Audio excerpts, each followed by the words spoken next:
"We can do it" is emblazoned on the scaffolding around Kabul's destroyed royal palace, the Darul Aman. Afghanistan is rebuilding it and is doing so entirely on its own.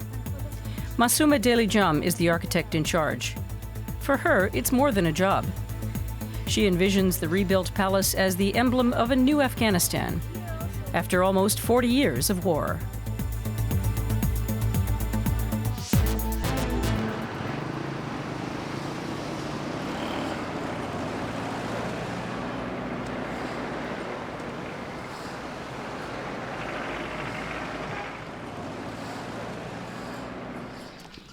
Masouma Delijam is pressed for time. The Minister for Urban Development is due to visit at noon for a presentation of the plans for the Royal Palace's reconstruction. She and her team go through the palace once more to check the key dimensions.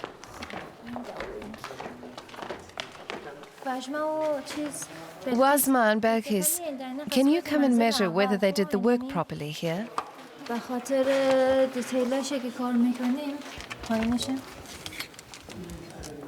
The rockets came to this building, and the explosion that happened here just damaged the central part of the palace.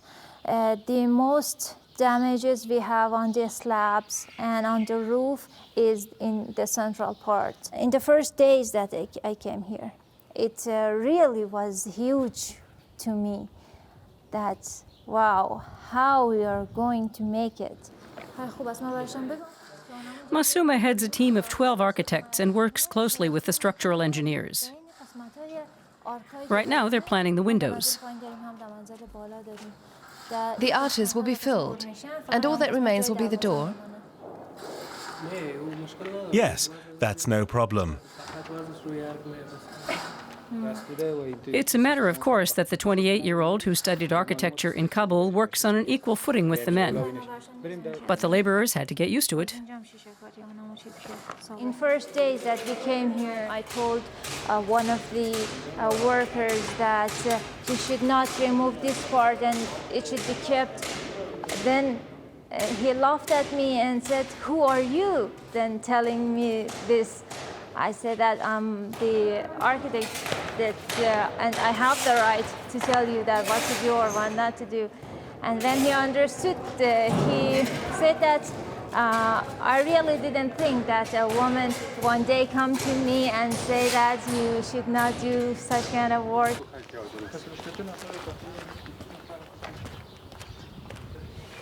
Back in the office, the architects clear their desks for the morning conference. They don't have a conference room. When they started work on the palace a year ago, this space had no furniture and no electricity. The architects still have to provide their own laptops and software.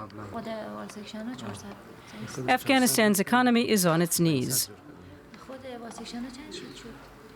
Nevertheless, Masouma and her team are deeply committed to this mammoth project.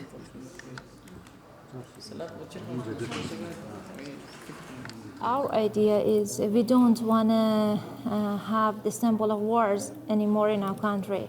We don't want to, every day that we pass the Darul Road, we see a damaged palace here, so that we restore it to show the people that war has finished. Nothing should remain from the war. We are going forward, and new things is going to happen. Interesting here.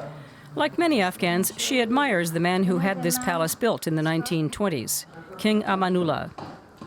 A modernizer, he wanted it to house the parliament, but he was deposed before its completion.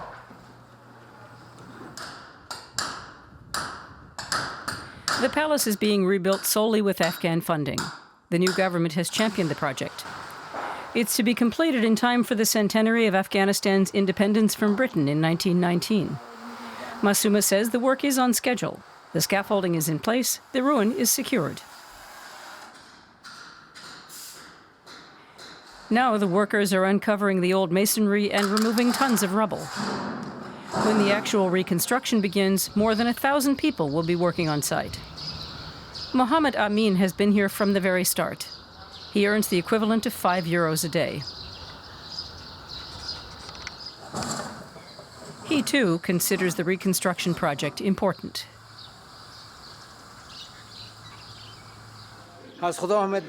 We mustn't lose hope.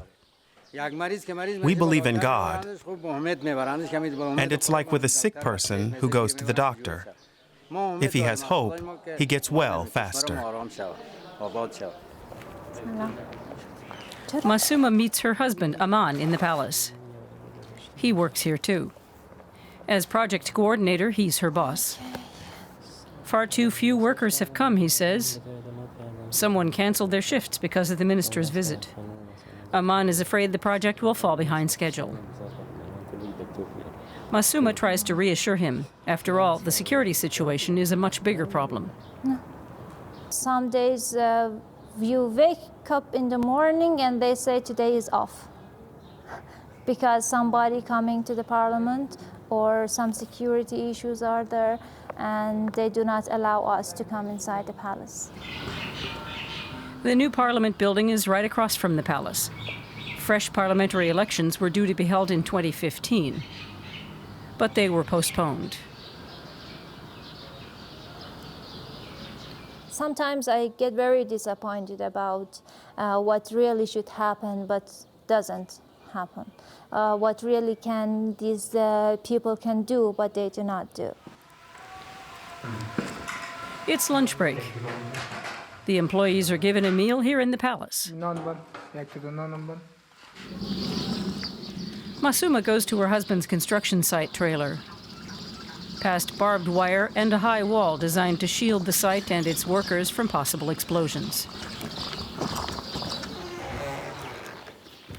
Salam.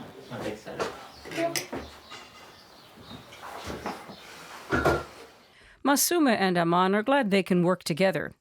She doesn't let the pressure get to her as much as he tends to.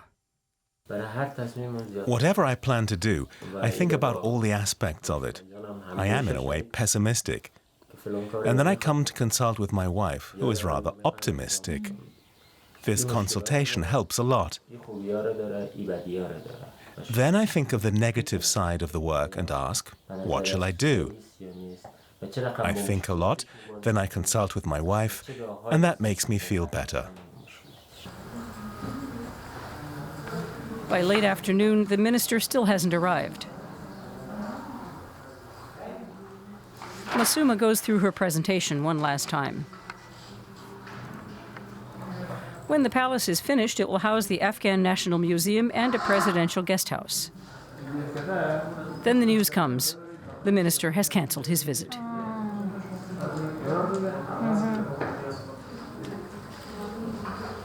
Yeah, it is really, it is not a good feeling when you really have put your time and get preparation about something and it does not happen.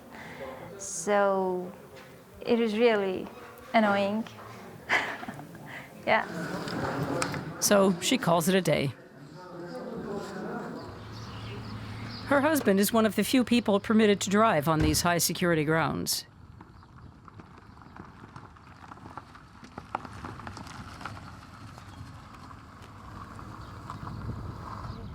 It will take them more than an hour to drive home.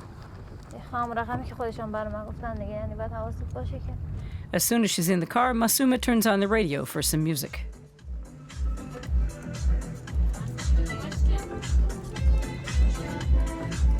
It's relaxing after her stressful work and distracts her from her anxieties. I had experienced 2 to 3 times in Kabul that an explosion happened just very near to us, in front or back. And for many days I remember, or I'm afraid of any car which is near us. There may an explosion happen. And it's really, it's not a good feeling to have. But she worries most about her son. He's 18 months old. His grandmother takes care of him during the day. Masouma misses him a lot. When we are in the office, sometimes Hawana calls me or Aman. You cannot understand what he say, but he speaks a lot. Sometimes when we are home, just he take the phone on his ear and walk and talk.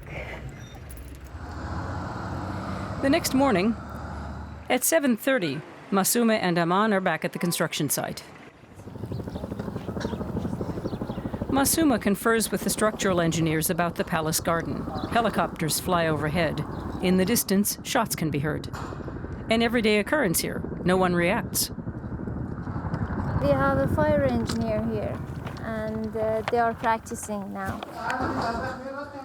There's stress back in the palace. Masouma and the structural engineers have to present their new plans, but the engineers haven't done their work properly. The project manager is upset.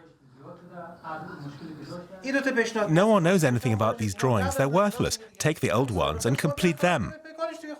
Like here. Not again. That's all. Masouma is glad that her plans were in order and she wasn't criticized. The pressure is great, even if she doesn't want to admit it. When the going gets rough, Masouma likes to go up onto the palace roof. Up here, she can see the big picture. I have a dream that one day it will be finished, and I, with Aman and my son, come here and just walk around and tell my son name is Tawana.